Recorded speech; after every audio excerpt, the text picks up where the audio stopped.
The article really looks at who's responsible for this beautiful country of Oman that we have today, and who gets credit for that. Is it Sultan Qaboos, as the usual narrative says, or Sultan Said?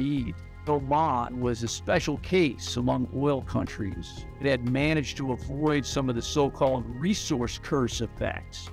And a lot of this had to do with this usual narrative you hear about Sultan Said and his refusal to invest in his people.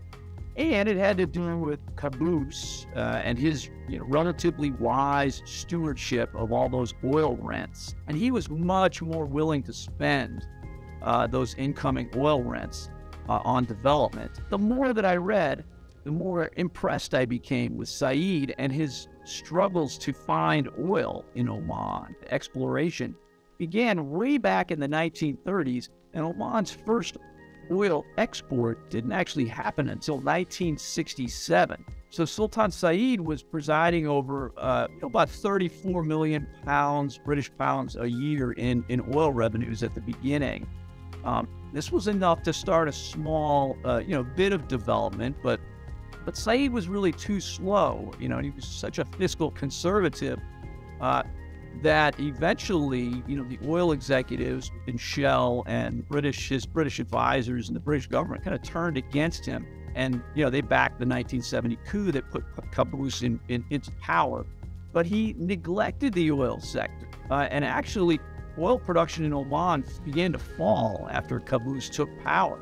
But nobody really noticed this because, at the same time that, Qaboos was trying to consolidate his power over Oman, you had the Arab oil embargo kicking off. And in 1973 and 1974, you had oil prices went up from about $2 a barrel in 1972 to $12 a barrel in 1974.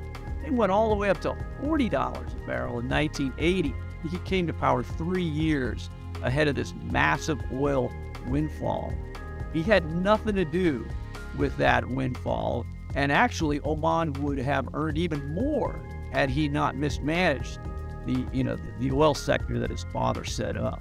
Said bin Taymour really deserves credit for establishing the oil sector that allowed his successor to develop Oman.